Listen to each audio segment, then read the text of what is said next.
Welcome to Curbrash, and welcome to a new generation of the Grand Tour. That is what we are hitting on today. If you're not interested, shut it off now. But for us and others like us who grew up watching and listening to the ravings and rantings of English lunatics, we much like many others, that has shaped us who we are and the way that we think and feel about cars. So obviously, it's a very bittersweet thing to lose them out, but it's also a very interesting thing to have a new generation of faces. But I'll be honest with you, Nick. I'm kind of nervous about it. Like, in a way, it's not like they can do it forever. I get that. And in another way, with these new people, I'm just scared it's a repeat of like the Top Gear flunkies. You know what I mean? Hmm. I I don't know. I like when I watched the announcement, my girlfriend was here and I was like, I'll give it 2 seasons. Okay. I'll give it two Explain. Like, seasons because I don't know how many people remember old Top Gear, but I don't think James showed up until like the second season. second season, yeah. It really took them until like the third or fourth to start sort of hitting their stride, so to speak. Yeah. Right? Like I think like some of the first specials showed up in like the fifth or sixth season or something. Something like that, yeah. But so I'll give them the benefit of the doubt. I'll give them sort of 2 seasons to, I guess, mesh as co-presenters. Because when you watch the early seasons of Top Gear, you can tell that, you know, Jeremy, James, and Richard were still sort of figuring it out a little bit. Yeah, a little bit.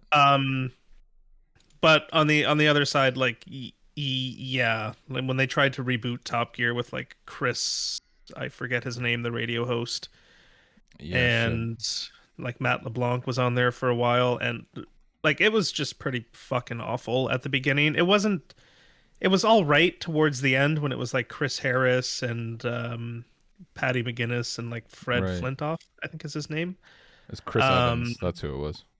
yeah, Chris. Sorry, I forgot. There's two Chris Evans. I was thinking of Captain America, so Yeah. I didn't want to say it. Um, but yeah, he's like a radio host out there. Hmm. Curiously enough, he was on like a few episodes of like original Top Gear because he has like a A really big big collection, Ferrari right? collection, and they're Yeah. like all painted white or something like that, from what I remember. Yeah, I remember seeing But that yeah, one that night. like that bombed. No. Um, Yeah. it wasn't that great. Like it had some moments, and Sabine, rest in peace, was always fun to watch when she Hmm. was on there.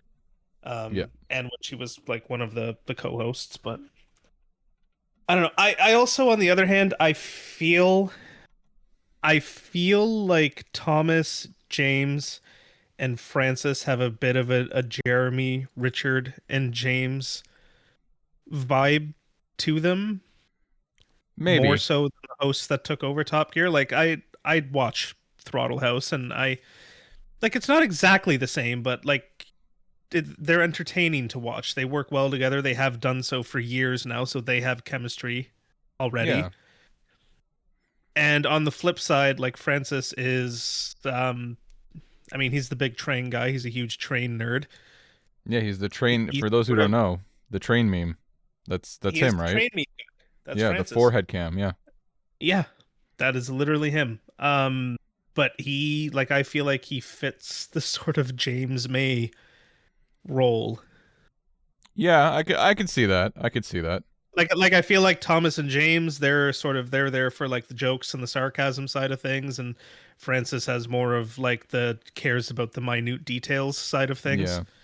So, I Um, guess and I mean, Francis drives a K-swapped Honda Fit, or Honda Jazz, what they call over there, sure. but that's cool. I'm here for No, that that. is cool. I don't doubt that he's a legitimate car guy. And I mean, that's the comments that have been made. He's a very legitimate like car guy, right? And that's Yeah. fine. I just don't know that like just to recap, I feel like I forgot we got to mention. So James and why am I blanking on the other guy from Throttle House? Thomas. Thomas. Holy shit, that was on the tip of my tongue. Yeah, James and Thomas from Throttle House. That made sense to me because it's like they're already car journalists and they do have a very good banter about them. Though I don't agree with continuing the brand as it stands. Whatever. Um, Mhm.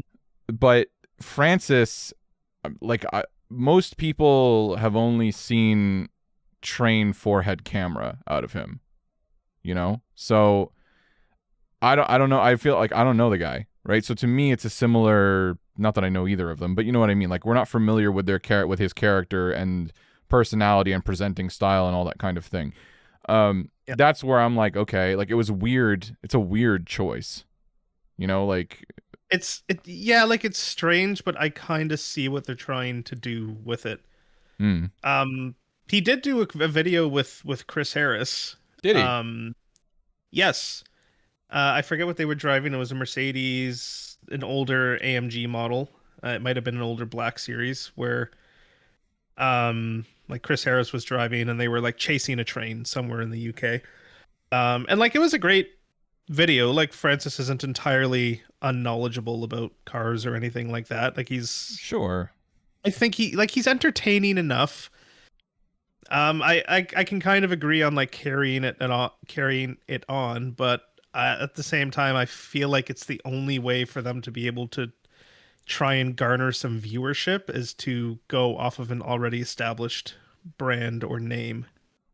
Yeah. I mean, I can definitely Because like, understand that basis. yeah, because like obviously they can't call it Throttle House because that would clash with the YouTube Sure. stuff that James and Thomas do. So coming out with an entirely new name, as much as I love them all and I think they're entertaining, it probably wouldn't do so well just because nobody knows what it is. More than likely. I don't know. I'm not saying this as though I have answers. It's not one of those things where I have answers and I'm presenting them as though I do. It's more so I see a repeat situation, you know, of the Top Gear. Like granted the exit was agreed upon. It's a little bit different in that way. And it's not like they're trying to puppet a corpse, but it does have similarities, and that's where my trepidation may come from. Like because at the end of the day, like they have I Throttle see House. it So I see it more so as Jeremy, James, and Richard passing on the torch. Because Top Gear was like, oh shit, this is over. We need new hosts to try and move on with this. right. This is a little more like I'm sure Jeremy, James, and Richard were involved in picking who's gonna take this over. It's And possible. I trust their judgment more than I trust the BBC. I agree. I just worry like I guess how do I say this? Like I don't feel like there is a torch to pass because the reality is the show is just those three interacting. Like it was never the content, the format or anything like that.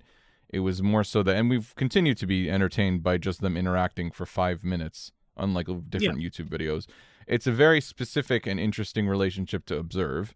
It's something that many people try to emulate. I mean, every YouTube channel tries to, you know, and it Yeah, it's a very unique dynamic. I mean, yeah. everybody that does the car challenge on YouTube is in basically copying Top Gear format. Yeah, exactly. So I guess that's my concern, right? Is like I don't think there is a torch to pass. I think we're being not we are being, Yeah. but I think it's a bit optimistic, right? Like could it I work? mean, Yeah, like I said, I'll give it 2 seasons. So when you say They're that you're going into it. saying They're going like you'll into it with watch some two. chemistry. Yeah. Sorry? So I'm saying you're saying you'll Yeah, like watch two, just to clear. Like you're not yeah, like I'll give it the first 2 seasons for them to sort of figure out, their chemistry and their format, and if I'm still not feeling it after that, or if it's just completely horrible right from the get go, then I'll drop yeah. it. I wasn't sure if you I'll were give it a saying shot. yeah, like oh it'll only last 2 seasons. That's why I was like trying to clarify like what do you mean by that? Like like Yeah, no, it's like that's what I'm giving it to capture my attention. sure. Because That's I fair. imagine there'll probably be shorter seasons at first, like I don't know, maybe 5 to 7 episodes type deal. Yeah, I mean, it wouldn't shock me. I mean, also like part of the thing with the Grand Tour and as they got on, it was also like they realized people. Well, they already knew this, but it was like there was much less road testing, much more do funny thing, and I think probably we'll watch them go a little bit backwards in the format to more road testing. Or Yeah. maybe they just stick with the adventuring and then leave Throttle House as the road I mean, testing. like I liked those challenges that they used to do on Top Gear where like, do you remember? Oh, I'm reaching deep into the pits of Top Gear here. Do you remember the challenge where they drove like three diesel cars to turn on like the Blackpool lights? Yeah, I And remember it was, that. yeah, I like that site. I like that type of stuff. No, I do too. I think it was. Like I feel like that type of stuff would still work. Like Yeah, the full on road tests. Like if you can do them with like humor like they used to, yeah, it might still work, but at the same time, like the audience has shifted, right? Like now, right. you know, Well, now most people just care about, like what tech or whatever is in the car as opposed to, how it might actually drive. I suppose so. I think also that like I've always had this like it's not that deep of a theory, but I've always kind of had this theory that like Top Gear, not only with the presenters could it only have existed in the way that it is, but I think with the economy of the used car market in the UK in that era, you could do like they could be like you have £1,000, go buy a car, and then you find something kind of hilarious to bring back. I don't think that exists anymore anywhere in the Well, world. yeah, like they did that one challenge where they were like, I forget if it was like 5 or 10 grand, but they were like, here's 5 or 10 grand, go buy a '70s supercar. Yeah, it was great, and And it was and Richard bought a literal Ferrari. yeah. Jeremy bought what, the Maserati Merak. Maserati Merak. I watched it the other night. Yeah. Yeah, Uh, and funnily enough, there's actually a Merak for sale on Auto Trader right now. They is want there like a really? 100 grand for it. So, Okay. just to give you guys an idea of how far prices have come from that episode. Yeah. And Jeremy had that Lamborghini. Oh, was it a Yelpa? No, James had Yuraco? a It might have been. It might have been a Yuraco. shit. I'm trying to remember. I know it was a Lamborghini. It was a V8 Lamborghini. Yeah, I think it Yeah, it was was. the Yuraco. Man, those are real pieces of shit. I know, but like, what a Those. fucking Yeah. hilarious episode. Yeah. Oh, sorry. It was a Ferrari 308 GT4. James had the Yuraco, Yeah, and then Jeremy had the Merak. the Merak. Yeah. And I remember, I think it was. I think it was like Jeremy's engine exploded on the way to the final.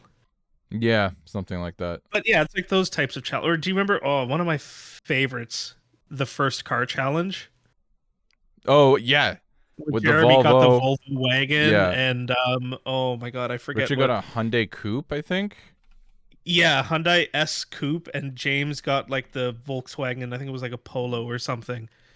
Something like it might have been like a Golf or a Polo. Like Yeah, it something was like a that. hatchback, I remember. And then I remember they like glued his stereo to like full Yes. volume because he put a subwoofer in it, and then took the remote, and he just had to live like I that type of stuff I think would survive, but I also don't think the market for that type of stuff exists anymore. I agree with No, it that. doesn't. Yeah, and that's a fucking shame because we've talked about this in different ways before, right? Like we've talked like you Yeah. mentioned your memories of your like uncles and stuff buying these like ratty cars for like, a pack of beer or something, right? Oh, Like and hilarious. it just doesn't So many exist stories like anymore. Yeah. Well, there's a variety of reasons, but it doesn't exist anymore. It's a real fucking shame. that. I know. Like realistically, these days, like the thousand, they used to do like the £1,000 car challenge. Like Yeah. today, that'd probably be like the £5,000 car challenge or the £4,000 car challenge because like nothing exists for that low of a price anymore. Mm. No, it And doesn't. I feel like not a lot of interesting stuff exists for those sorts of challenges anymore. Because like they would do those challenges and they would like go back to cars, from like the 70s through 90s, maybe the early 2000s, and there was just a lot of like interesting stuff that they could Yeah, get, like weird, old interesting stuff. like Alphas or Lancias and stuff like that. That The poor just man Porsches. yeah. Or there was like the one time where they all bought like BMW 3 Series convertibles. Yeah. It's oh, I was just curious and I went on Auto Trader UK just to see what a Porsche 928 goes for these days and like the worst one. What was the other one? The 924 that they also picked up on? Would you like to They guess? they did so they did a 928 Yeah. when they did the Argentina special. It was Jeremy's car. I remember that. Yes. Um, when they did the ambulance special, which was the Grand Tour, I believe, Jeremy had a 944. Yeah. Oh man, I'm really showing my autism today. Yeah. Yeah. Um, Yeah. Yeah. You're getting a and then disability check in the mail. yeah, back in old Top Gear, there were two instances. One where they did a challenge where they went like ice racing in Calais or something. And I remember Richard had a 300 ZX. Yes. Jeremy had James had a Ford Capri that broke, and then he had to drive. I forget what it was. I think it was in Austin or something. Something like that. Yeah. No, it was a Morris. Oh, a It was Morris. a Morris Marina. I remember because yeah. they dropped a piano on it at the end. Yes. And the Morris Marina Owners And then Club got very Jeremy had the Porsche 944 upset. S2. Now, the 944, I know for a fact, and a 928, I believe, were both. I know that the 944 was a talking point because it was a stretch at the time to get it as a $1,500 car or £1,500 car, right? Would you like to guess what the worst and cheapest 944 is today in the UK nationally? In the UK nationally, I'm gonna guess, and I guess we're talking in British pounds here. Yes. So I'm gonna say 18,000. It was a little off to either way. 7,000 for the worst one. When they did that challenge, it was like it was either a 3,000 or maybe a 5, but I think it was a 3. I think it was 1,500, man. I think it was. I'm curious, but like, let me see. Top Gear. I'm just looking up Top Gear Porsche Challenge because I'm just very curious. Cheap Porsches. Here it is. £1,000. That's crazy. Yeah, so they had a 928, a 924, and I guess it was a 928. Oh, they both bought a 9. Oh no, yeah, you're right. It was 1,500-pound rear-wheel drive coupes. I found the exact challenge because they wanted to see what they could find that was rear-wheel drive that would be faster than like a current modern hot hatch, which were all front-wheel drive.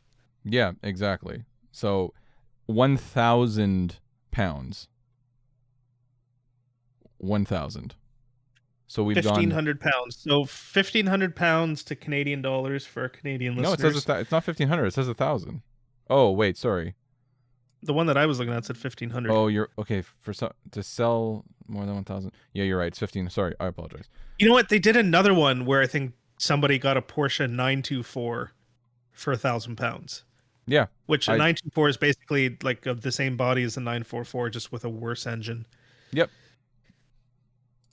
But yeah, well, either way, 1,500 pounds is like, we'll be generous with the rounding up here, 3,000 Canadian dollars. Yeah, that's generous. I think so like for 3,000 Canadian dollars, they got a Porsche 944 S2. Yep. Just in case anybody's wondering what $3,000 would get you today, my vibe was 3,500. Yeah. I can't actually find a quality vehicle for that amount of money. Like, you're taking gambles is what it is. Yeah. So, with that in mind, yeah, that market's gone. No matter what part of the world you're in, it is gone. Because people have found that garbage, basically desperation and cheap cars, mean that you can swindle people. That's it. You know what it was? It was, and I think they had a similar thing in the UK, but like cash for clunkers killed a lot of the cheap secondhand car market. Like a lot of that like $500 to $2,500 used cars on Craigslist, like the cars they found when they did the first US challenge, like the Camaro, and the cash for clunkers killed that sort of stuff. Yeah, it's very true. I mean, it destroyed even like many cars that were like, some of them were not amazing, but many cars that were serviceable or savable, like classic or just cars. Like many just clean high mileage cars, like 300,000-400,000 miles, but otherwise well taken care of, just scrapped. Yeah. They even had a 100-pound car challenge, if you Yeah, remember that I one. remember that. Yeah. Yep. So like, and they In did fact, manage to buy I think something. in that one, Jeremy bought another Volvo He because did. I feel like I remember at the end he crashed it into a wall and broke his hand. He did. He bought a Volvo 760, Yeah. and Richard bought that one Rover GTI that could be stolen by flipping its hazard light module, and it would start the car. Yep. I don't know if you remember that. They weren't good I remember, cars, I remember that. No. but they were in fact cars. Yep. I feel like one thing you can't really recreate from original Top Gear is like I'm sure with the right hosts they could find not like a mirror image or the same sort of um oh my like relationship that the original hosts had, but like you could get Right. something similar in its own way. But one thing I don't think you can really get back is the humor, because the humor was very of its era. You aren't allowed to do a lot of that anymore. No, you're really not. I mean, and that's the thing, right? Is it in every way, in the market, in the humor, in what was acceptable socially, in what, like, it can only exist in its time period. It can Yeah. only exist in that specific moment in time. Yeah, Like, like there's a lot of jokes from original Top Gear that they were potentially borderline then, would not fly today. yeah. And I mean, I personally am not bothered by it, because I will say none of them were in. No, some of them were definitely not in bad faith, but like they were kind of mean. But I think Some of them generally were a little on the nose, speaking, but yeah, like even the stuff that wouldn't fly, I think it was all done a little bit tongue in cheek, like not too mean. You know what I mean? But yeah, yeah, it's just more everything is a lot more politically correct today. Like it's just yeah, cancel it, culture would grab it immediately and run with it, yeah. I and mean, that it's just kind didn't of. back then. It was also like obscure to the. I think that's a very Western ideology. Like, and I think it was very obscure to the Western world outside of like car people. You know, Yeah, like, British humor just wasn't a huge yeah, thing here. yeah. So people wouldn't really touch it, and I think generally speaking, it just, yeah, it could only exist in the time that it did.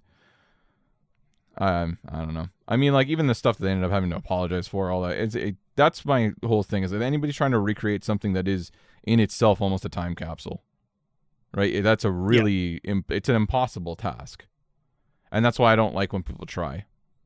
Because it's not that I think I like the Throttle House hosts. I do.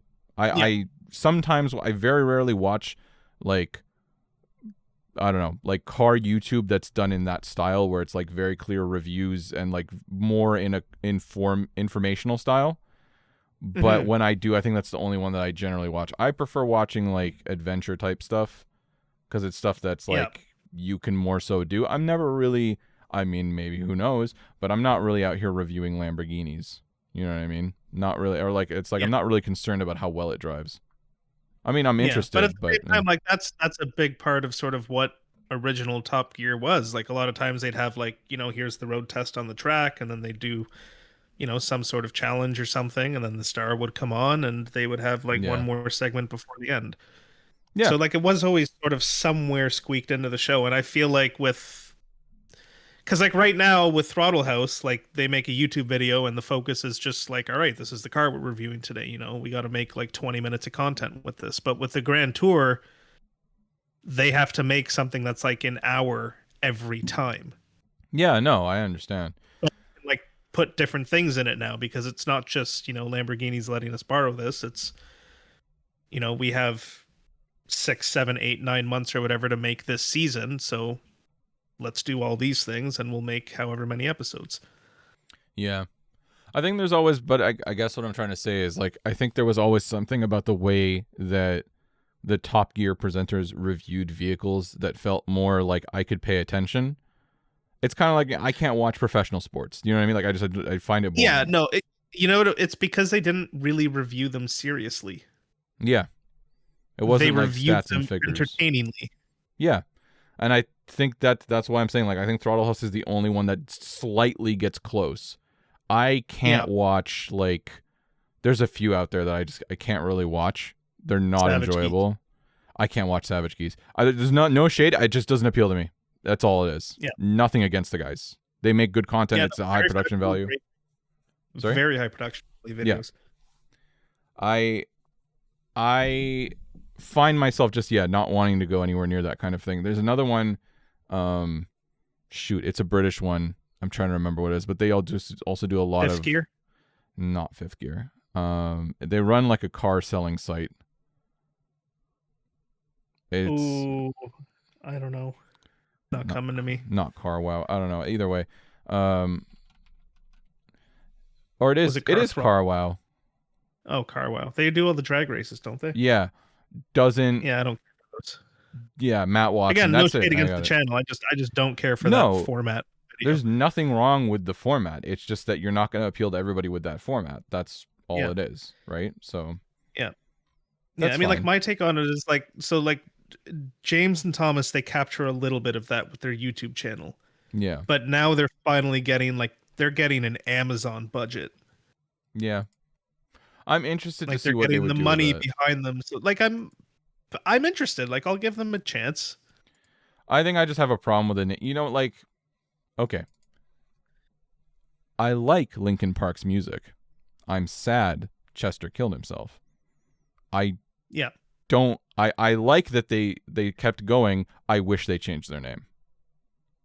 Oh, that's fair. Totally like, fair take. That's my whole little like thing is it's like, and I'll be real with you, I would absolutely like eat up if, like, you know, they integrate the original trio in some way, shape, or form into the show, like they're issuing challenges or something like that. That would be quite neat. That would be like me as a child, like clapping in front of a screen, you know? What if they did like a really on the nose name change? Like they just scratched out the Grand Tour and called it like Tour de Grande or something? That's fine, I guess. I don't know. I think that would almost be in the spirit of the original show. That would be a little bit of the spirit of it. I agree. I mean, even like Top Gear being TG and then switching to GT for the Grand Tour, it was a little on the nose, and it was funny because it was a fuck you. But yeah, I agree. I think, I don't know, man. Like, I don't know how to say it other than just like, I feel like we've always just been watching Jeremy Clarkson, Richard Hammond, and James May's legacy, right? You know, and then, you know, for that to end sucks. And then I am always going to be apprehensive of someone trying to fill that void. You know, I think they'll do a fine job. I don't know about France. I know he has some credentials. I know nothing about the guy other than funny train video. So that's all I know. It's all I think is his forehead. He's got like a weird, funny shaped forehead meme video. That's it. So it's just a weird fucking choice. It's just a weird fucking choice. Yeah. I feel like I would have been more comfortable if they just were like, we're going to buy Throttle House, wind it down, and now you're the Grand Tour guys or something. You know what I mean? Just give them a bigger budget. Or even that's, you know, and that's the other thing. If you were to take Throttle House and then just pump budget, like buy it out, pump budget into it, and then make it an Amazon show. Like, I mean, it still has brand appeal. Like, it's not like it's zero. It does, but like at the end of the day, probably I'll need to accept like it's the accountants at Amazon wanting to get their return on the investment that's really driving this, right? Like, I'm sure if James and Thomas had it their way, they'd probably just do Throttle House with a Prime budget because that's their brand. Yeah, but like Amazon needs to make their return, and I mean, I'm from Thomas and James' perspective, they probably were like, well, all right, like we can do this. We'll have to do it under the Grand Tour brand, but we're going to get a huge budget and they're going to pay us fat salaries. Yeah, I mean, respect. I would take it in a heartbeat. Oh yeah. I would take that deal. But so like I can see why they did it, and like I'll give them the benefit of the doubt for a little bit. Yeah. I don't think they're going to do a bad job. I just like my whole thing is what I said before. It's just a matter of like legacy. So, and I get it for the three originals. It's like this was a job, right? But When does it Yeah. stop being a job and start becoming like your life? And that's a question to ask too. Yeah. I don't know. I mean, like it's shaped billions of people. It's kind of its own little institution and universe of insanity. Like I watch it every day just because it's like easy to throw on and set a sleep timer on my TV. You know what I mean? Like it's Yeah, like it's good background noise. I go back and watch, mostly the specials and the challenges these days. yeah, Um, every so often I'll just like run through a season or something, but yeah. I mean, I feel like it's harder for people like us who literally grew up with original Top Gear yeah, than it will be for people that maybe, they only caught the tail end of it or they only caught the Grand Tour yeah. and might not know so much of what came before it, because ultimately we're older now, not super old, but we're older. We're older, yeah. Yeah, so like there's people in the age range that we were when we started watching the Grand Tour that d- probably don't even know about original Top Gear I mean, maybe. I don't know. I'd be shocked, but or I haven't guess seen too much of it. yeah, I get it. I don't know. I think it's hard. I've always had trouble sort of stepping It's outside harder for myself. us Yeah. because we're old. We are old. We are old, but like I don't know, man. In the same way that the continuation of Fast and Furious after Paul Walker felt wrong, this feels wrong to me. I That's know they're fair. going to do it. I can't stop them, and I'm sure that there is some brand equity for the original three that would encourage them to do it. Otherwise, I know for a fact, I'm very confident in the idea that they would be like, well, my hands are like, just hands off here. I'm not going to promote it. I'm not going to do anything like that, right? Yeah. Which, Jeremy has done like Instagram videos and stuff for it. So I'm assuming that it's like, it's all done in good faith. I know that. But yeah, I don't know. It just feels off. And that's just me being a big baby. I know that too. I'm fully aware of it. I'm saying it with that in mind. I'm being a baby. Like, I think it, like, I was, like, all of us were very shocked, right? Like, originally when Jeremy Clarkson got fired, right? Or not renewed Yeah. because of the incident. And if you ever get a chance, and you have probably seen it, there's a really, really good video. I think the channel's either Top Gear Historian, but it's just about the events leading up to that firing, like Yeah. taken for that have never really been. It's it was spun in the media like this guy's just a psycho diva freak, with a temper. But like to see like his mother had died, like so many things had happened to him back to back Oh to yeah, he back, was and like going yeah, through it in a way at that time yeah, in his life. Like he didn't just yeah. I But mean, I I'm not saying he should have punched the guy, obviously, but no, no, and that's not what I'm saying either. he wasn't just like a psychopath that was off the rails either. Like he was having a rough go at it in that time. Yeah. No, I mean like it's everything was going, but like to watch that and like watch like I was like, "Oh shit, like it's over." And I remember not for nothing, but it's I've been thinking about this for a while. But like listening to people like I don't know, Rob Ferretti be like, "Oh yeah, I would have fired him too. You should never punch anybody." And I'm like, "Yeah, no shit, you shouldn't punch people." But like the BBC nuked a like money machine, right? Like it all over like petty squabble, like because some execs did not like how much power they Yeah. had. Like this is insanity, but like as you get up, as we got older, right? Watching the way that corporations function and watching it, like they will do this and they will find a way to spin it as a good thing, right? That Yeah. is crazy. So like, you know, I don't know, watching all that was nuts. And like having it come back, I was like, oh shit, they've been like, because there was even, oh, who are they gonna get picked up by? Is Hulu gonna buy them? Is Amazon, and it ended up being Amazon. But Hmm.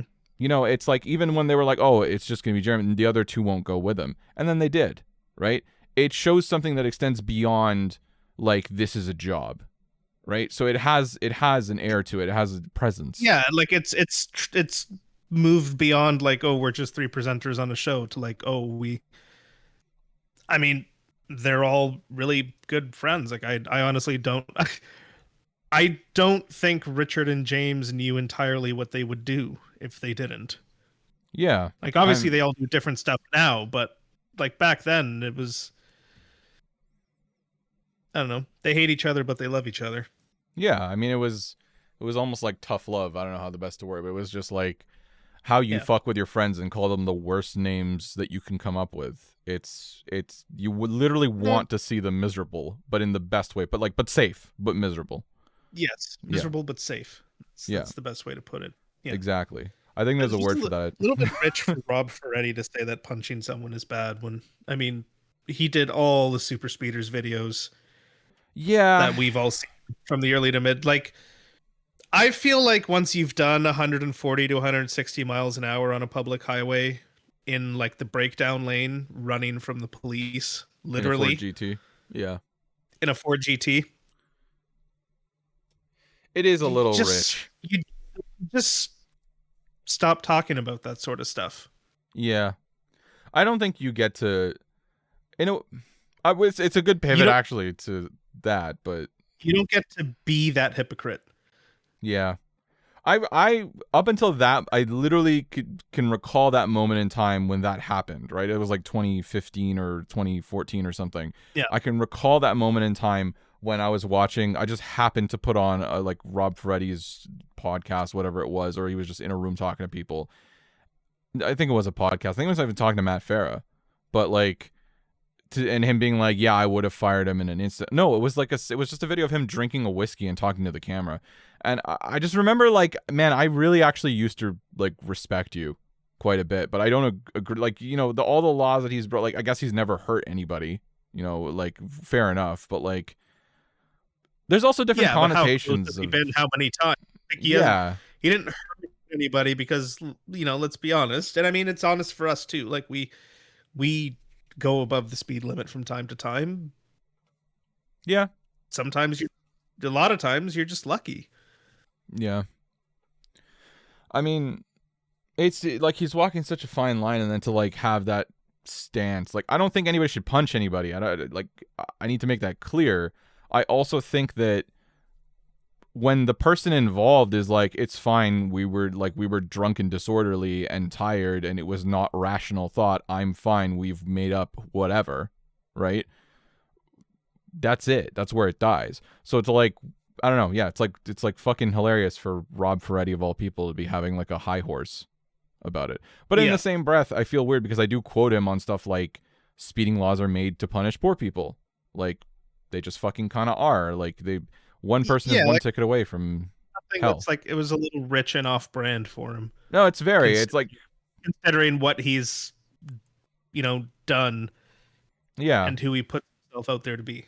Yeah, no, it's true. It would be like if the I don't know, mischief guys were to make that kind of comment. It's literally the same breath. The mischief Yeah, or guys. like if Ed Bolian was like, "Yeah, you shouldn't speed." Yeah, yeah, a little bit. I mean, like, it's hard because it does bridge a gap of like physical violence, but like, you know, Yeah, it's I don't I know. don't know. Just it's a little preachy. It is a little preachy, and it's a little preachy coming from the guy who very much like in a way it was funny to watch. I think this is an interesting segue into like the opposite of this because it was funny to watch like the super speeders. Like we all watched it, we all loved it. I still go back to those I videos loved watching sometimes. like old super speeders, old mischief, Yeah, like all the old cannonball videos, and all of that stuff was like the flip side of the same coin that Top Gear was. yeah, Top Gear was like high budget, crazy antics, mildly scripted, but all the super speeder stuff was just like it's just real world footage of, rich people doing what rich people do. yeah. Just fucking around like with like a crazy amount of money. I will say, and in some level of respect to that, like I don't think they ever did, or they ever really put someone like out there who was doing like super like top end dangerous shit. Like I think generally speaking, they're like, this guy's a jackass, I'm not gonna interact with him. But yeah, it was always a little bit dangerous, a little at least. Yeah, Like I mean there was like Rob Lawnman who he pushed the envelope a bit, you could say, in That's those old videos. But that's one way to say it. I mean, I like also like it comes from the same sort of thing as like Top Gear when fighting with the BBC always felt like they were like this underdog, like sort of under the thumb, like they're the yeah, scrappy young guys. I mean, you know, young in the way of like they're not suits, they're not execs, they're people who want to make stuff and do silly things and record it. yeah, And in the same way that like if you watch the videos of I remember very clearly like the video of like Rob Ferretti and Matt Farah doing cannonball was whatever it it the first to get was. a challenge? No, but I was gonna say the one where they were in the I think it was a Shelby Cobra that didn't have any AC and they had to do the cool shirts. Oh, it was, yeah, it was like the Mustang Cobra R. Yes. So like I like seeing that, right? And then you put it against like the background of where they are when it's like Murcielagos and like all these like supercars doing this behavior, and then you got these two guys in a fucking Mustang. You know what I mean? Like it's very clear that they are the underdog. They're not as rich as everybody. Like they're wealthy enough to do this, but they're definitely on the cusp of being able to do it. And that made it Yeah, respectable in a way. Because it was like, oh, they're yeah. not a rich jackass. Mischief guys, like they full on said like they didn't actually sign up to do the gumball rally the first time. They just Yeah. showed up and pretended to be like press, and they were handed some stickers and off they went. Yeah. And they would like hide the car and like check into like cheap motels along the way, and then they just show up at the actual hotel the next day and be like, hello. Like it Yeah. they just got away with it. I mean, it's pretty funny. Like that, I don't know, something about that and being that person. Like it's not that it makes what you do Yeah. okay. It's not that. It's just It's that it's also it's also very much again of its era. Like you just can't, none of that stuff would happen or work it's just today. not possible anymore. It's not possible anymore. Even the entry fees, like the entry fees for the gumball today, it's like 100 or 150 grand to get Yeah, in. it's a lot of fucking money. It was a lot more palatable in like 2002 Yeah, or when it was 3 or like whatever, when those 10 videos or were 20 being made. grand. Yeah. Yeah, which, like, you know, that's not cheap, but That's a lot of money. you know, if you're somebody making 200 grand a year in, you know, in that time, or 150 grand a year in that time, yeah, you could probably pay the $10,000 entry fee and do the gumball in your, you know, Carrera S or something. Yeah, 100%. I mean, like now it's even become like, you know, it's become this whole fucking thing now. Like before, it was literally just a bunch of rich assholes doing rich asshole shit. Now it's become Yeah, like a media frenzy, right? Like they have like these yeah, starting grids like they're fucking Forza. Like it's crazy. yeah. I mean, they're flying cars to fucking. I mean, that was a while ago, but like they flew cars across the fucking ocean to continue the journey. That's Well, crazy. I mean, they did some of that in the mid 2000s too, but I Yeah, like it's just it's yeah, like it's a lot more commercialized now. Like back then, doing the gumball, you used to do it kind of low key. Like, yeah, you'd sticker up your car, but like, you know, there wasn't news and media showing up to the start. It was just like the event organizer, and you know, everybody got their route and stuff, and off you yeah, went. yeah, Or like everybody got a destination, and you know, off you went. How you got to the destination was up to you. yeah.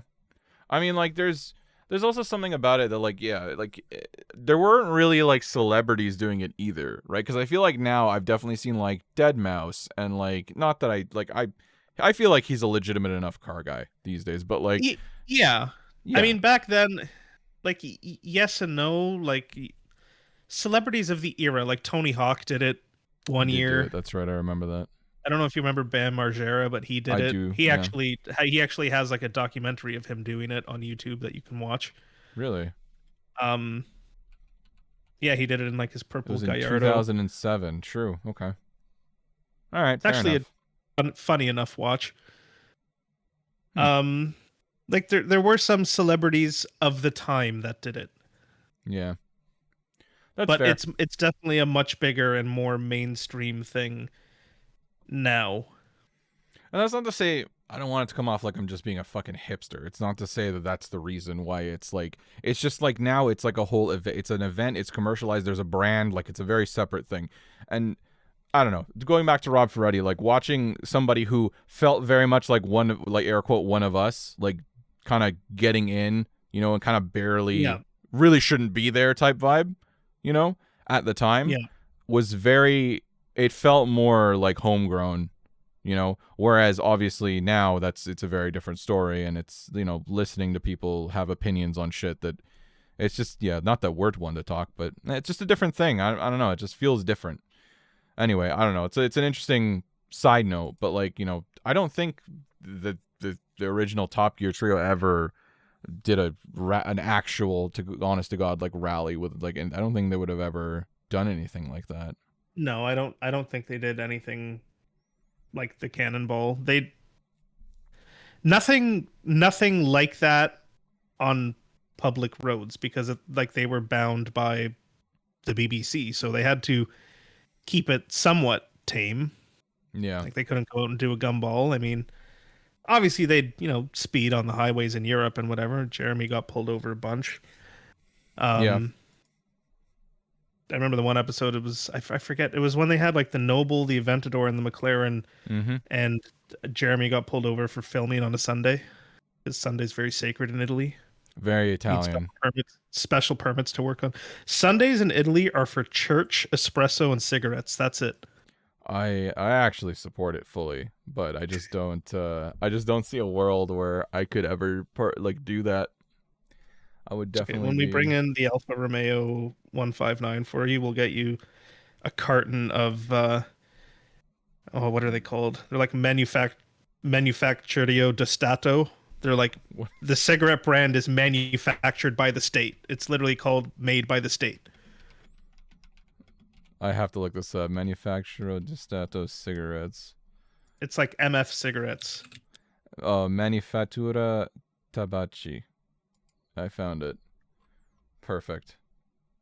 Production stopped permanently March 31st, 2008. Damn.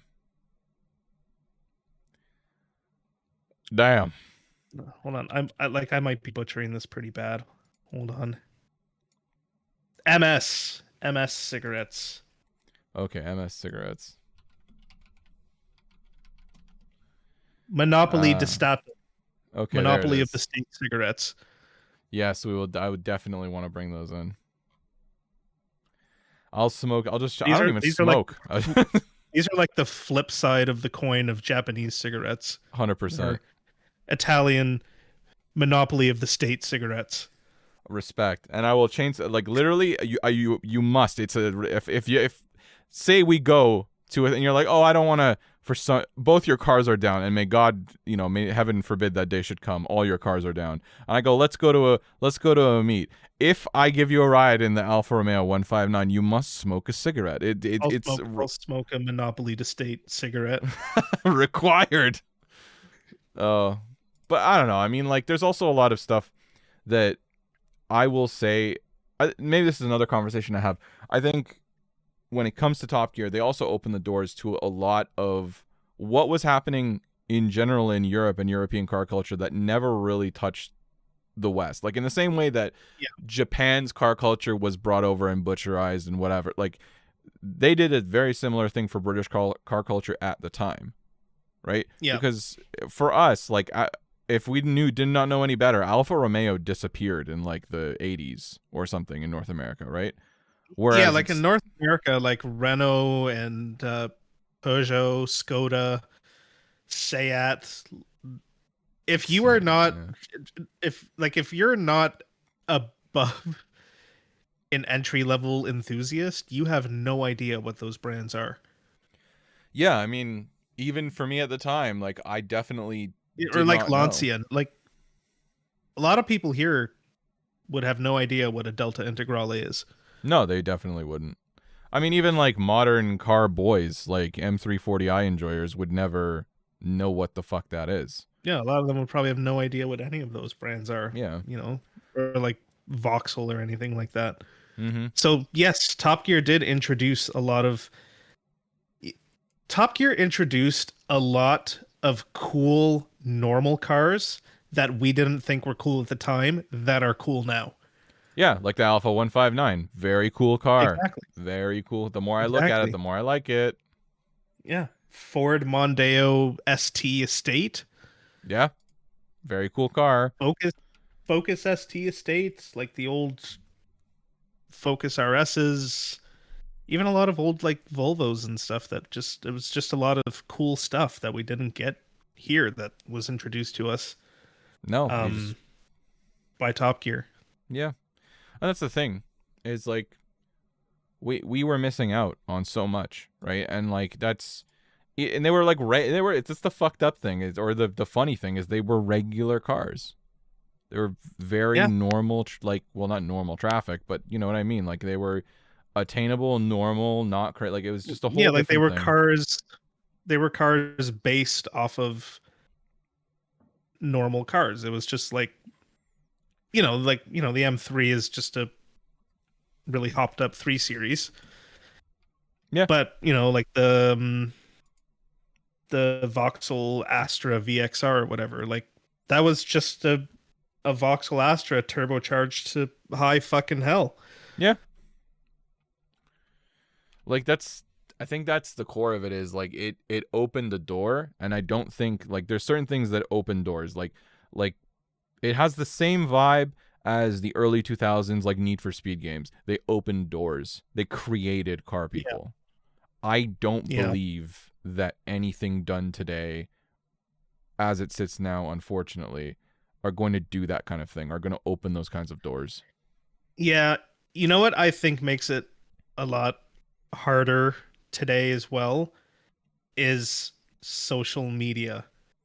Because for a Yeah. lot of Top Gear's original run, social media was nowhere near as prevalent as it is currently. No. Like they probably got through, Like half of the run of the show. yeah, like what year was Top Gear season 15 was 2010. Yeah. And they went to 23 before well he was fired during the airing of 23. Yeah, and that was like 2015ish, right? Something like that 2015 2016 Yeah, 2015, 2016. But basically, like Top Gear went through like 50 to 60% of its run oh sorry well 22. before social media. Yeah, well before social media was extremely prevalent. Like yes, social media existed in like 2010, 2011, 2012 to a much lesser extent than it does now. Yeah, it was very different. It was very also fragmented. Like I feel like such an old man Yeah, saying this. I the feel internet ancient. back then, like less so in 2010, more so from like I'd say like 2004 to 2008 was very much like the Wild West. There wasn't a lot of monitoring going on. It was just sort of very fragmented. You went on there and you went to do, you know, whatever you wanted, read car news, go on forums, whatever it was. Everything was not connected like it is today, which I feel like makes it harder for shows like that to do something that is like surprising. Yeah. Well, nothing Because even it's back. either like it always gets leaked on social media first or somebody else has done it on social media. Yeah. I mean, it's a fucking shame, right? And even then, like, Yeah. I don't know. I don't think the void has been filled or ever will be filled. To be clear, from the like from original Top Gear and GT, I don't think that it will be filled. But Yeah. I think it's just shifted so that other things are taking like the place. If that makes sense. I also I also think what's going to be difficult for the continuation of the Grand Tour or even the continuation of original Top Gear is like what hasn't been done at this Yeah. point.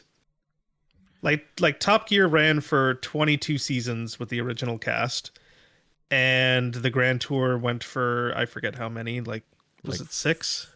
something like that. 5 Technically or 6 or 6, something but like that. yeah. 3 proper seasons. Yeah, so they did a lot. Yeah. Like even at the end, Jeremy, James, and Richard were saying like we're stopping here because we don't know what else to do.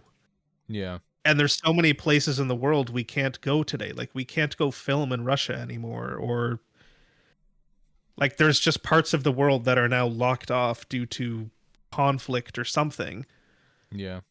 that no longer exist as options. Like they had to scrap one entire large special because of the conflict that started in Russia and Ukraine. Right. I mean, it's a Like good it's point. the political landscape has changed as well and is a lot more fragmented now than it may have once been. Yeah. I mean, it's true, and it's almost kind of sad in a way. But I will. One thing I want to say, and I've said this a few times in my life, but I feel like it bears re-saying, is that through the internet and through Top Gear, I feel like I've felt, for better or for worse, I felt the world get smaller because I watched them go places that I never thought that I would see someone go and do the things they did in the cars they did, Yeah. obviously. And I feel Yeah. like when I used to look at the map, I was like, all of these places must be so different and so unique. And I realized, one, in a way, we're all the fucking same. But two, that, man, like, the world isn't actually that big anymore. Like, it used to be Yeah. vast. It really did. Yeah. No, but like that's also the other flip side of everything being so connected today is like I can get news or footage or anything from anywhere in the world. It's like I remember the first time I watched the Botswana special for Top Gear. Yeah. I had no fucking clue what Botswana looked like. Like that's we're in Canada, that's Africa. Like Yeah. it's completely foreign to me. No, I know. It was like eye-opening. It was like, holy Yeah. shit. I don't know, man. Yeah, like it was a it, I don't know. Like I hope they do well with it. I'm going to give it the benefit of the doubt. But for me it's like I always say there's never going to be another run in gaming like there was from like 2006 to 2010. yeah. That was peak gaming for me. Nothing will ever come close to that era. I don't think we're ever going to see another run like Top Gear had again from like 2006 to 2013 14ish. I agree. Like I I don't think you will be able to do a car show that good again. One, because it's already been done. Two, because of social media. And three, because of just, like the sorts of humor and stuff not being allowed anymore. yeah. Like you have to walk on eggshells with everything now. I will say, in addition, and maybe, I mean, we've been babbling for a while, but I want to say this as Canadians, right? I've always thought about how we receive so much British programming, just in general, like a lot of British kids shows, a lot of stuff that Yeah. Americans never got. And I think I almost found, like, as you get older and you've watched this stuff growing up, it becomes comfort, like the British humor, the British, even just simple accent. It becomes almost comforting. Yeah. So it was like a way in to a simpler time, and then being able to watch that stuff, it felt like, I think even the UK in that period it almost stood still, right? The pre, like, social media era UK between like the 90s and that, it was like very similar. Like there was a lot of older Yeah. cars on the road when you watch the like Top Gear episodes and stuff. Like there still kind of are. It's a slower society, and that also was very interesting and comforting to explore through those people because we'd already been lightly introduced to it. You know what I mean? We'd already been given that dose of Britishism, and then to top it off, Yeah. we now start watching these guys with their dose of Britishisms. So I don't know. You're right. It'll never happen again, which is sad. Yeah. Starting to understand how it feels to be my dad. Um, Yeah. they don't make them like they used to. No, they fucking don't. They really don't. But like it's true. Like you can't make a show like that anymore, or like you can't have a run in game like it's Yeah. just you couldn't do this. Microtransactions have killed it. Yeah, no, it's over. It's over.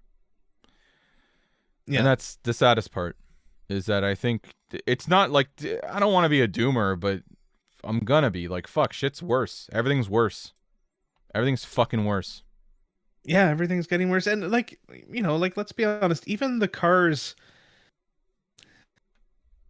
it everything on paper today is better. Yes. Like all the numbers have gone up. Everything's faster, everything's better. But they're just not interesting anymore. No. No, they're really not. Right? Like Because optimization is the death of character. optimization ruined it. Like everybody just follows the same formulas now and nobody's experimenting with things. Like when Audi came out with the 5.2 liter V10 RS6, that was like holy fucking shit. They put a what in what? Like Yeah. why? And they were Why just would you like, do that? because we can.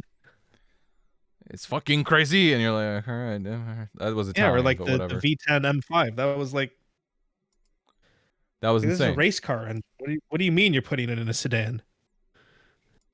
Yeah, we've done it, and you're like, okay, fuck, sick. But Yeah, it was just like stuff like that was just insane. Or like old TVRs. It was like, yeah, this is mass produced, but like don't worry about the airbags or ABS or anything like that. It's fine. yeah, Fine, just go. yeah. When I was young, I found comfort in technology because it felt like a hopeful future. As an adult, I'm disgusted by technology because it shows me just how bad it's going to get. Yeah, we took that technology thing and just kind of ran with it in the wrong direction Yeah, a fair a fair bit. yeah, Because like they're like I said, like, it's that era from like 2006 to 2010. It was like peak gaming, peak entertainment, and peak technology. I think like we still had internet, we still had high speed. I could still download things, watch videos, stream stuff. yeah, The internet everywhere you went didn't feel like it was pushing some sort of political agenda. yeah. Um, and like your phones were sort of smart enough, like I could still get Instagram and stuff. They were like sort of just the beginnings of smartphones, and I think that was enough. It was enough. It was like I kind of. It's fucked up how I understand the Amish more and more as time goes on. They went, I this is really enough do. I technology. really do. I be driving up north sometimes, and you pass through the Amish areas, and I'm just like, fuck, they got it pretty good. Yeah, like, there's some bad stuff, but mostly Have you good. ever watched Mostly them good. work? Yeah, It's mesmerizing. One of my friends hired Amish people to build him a shed. It was insane how fast they did it. no, they're very And it's efficient. like good work. Like they built a fucking good shed. I think the Amish there's like the Amish and there's the Mennonites, and yeah, they do crazy good craftsmanship, and like that's the whole thing. They have enough like technology from the 1860s or like just pre-electricity, and they're like that's the amount of Yeah. technology. I feel like if I could be I'm going to be a reformed Amish, and we're only allowed to use Motorola razors. That's where the technology cuts off. Yeah, it stops it stops at like 2004. Yeah, we got PlayStation life PlayStation 2 before the PlayStation 3. You know, Yeah, games non-smartphones, ship finished. game ship finished. Yeah. That's like no day one updates. No. You have to have a That physical shit thing to came even on a play them. disc, you put it in and it started immediately. That's exactly how it feels like the world should be. And I sound like an old. It very much is old man screams at cloud. Excuse me, but Oh yeah, 100%. like the thing that I take some joy in, if you're younger for some reason and you're listening to us rant and you've gone this far, is it'll happen to you too. One day. Oh yeah. One day you will. You think it won't. That's the crazy part is you You think it think it won't. won't? Yeah. You think it won't, and then you turn like 27 to 28, Yeah. and that's when it starts happening. Yeah. Yeah. It's I think I can remember the exact moment that it was like too much. Like I feel like I can. I think it was like probably around that time. Like just before like the Yeah. COVID thing. Probably just around that time where I went, this is too much. When cars could be Yep. shut off like remotely by manufacturers because you didn't pay your subscription for your heated seats. Yeah, too much. Anyway, well, that's a sad way to end, but I mean, it's reality. So reality's a bitch. You don't have to like it. Do you have anything positive to say? I got nothing. No. I got one. No, No. I'm sorry. I got one. I hope they do well with the new Grand Tour. I hope so too. And if you, like us, find discomfort in the Yes. ways of the world and in the levels of technology that are being pushed upon you, remember that you can always experience an era encapsulated by wonderful sports cars like the Alfa Romeo Brera or Alfa Romeo 159. And that you can live in a time Yes. capsule for a little bit. And that's nice. Yes. I encourage everybody to just go play Grand Theft Auto Vice City. Yeah. You'll have a good time. Makes your life it makes your life wonderful for like 7 hours. Yeah. There's some solace. All right, if Yeah. you if you want to follow us on Instagram, do that. I haven't posted in a long time. And we're not going to be here next week, but we'll be here the week after, and we get to talk about the auto show. Yeah. That'll be fun. Anthony's got his special $500 private pass. Yep. So we'll have some stuff for you there. And It's about obviously best of 250. luck to the Grand Tour. Yep. Best of luck. Uh, Yeah. It's if I have to buy two of them, but yes. Best of luck. Yeah, you're right. Best of luck to the guys. Haven't had a chance to meet that you have, right? I've met Thomas and James, both very nice people. That's good. Well, best of luck to them.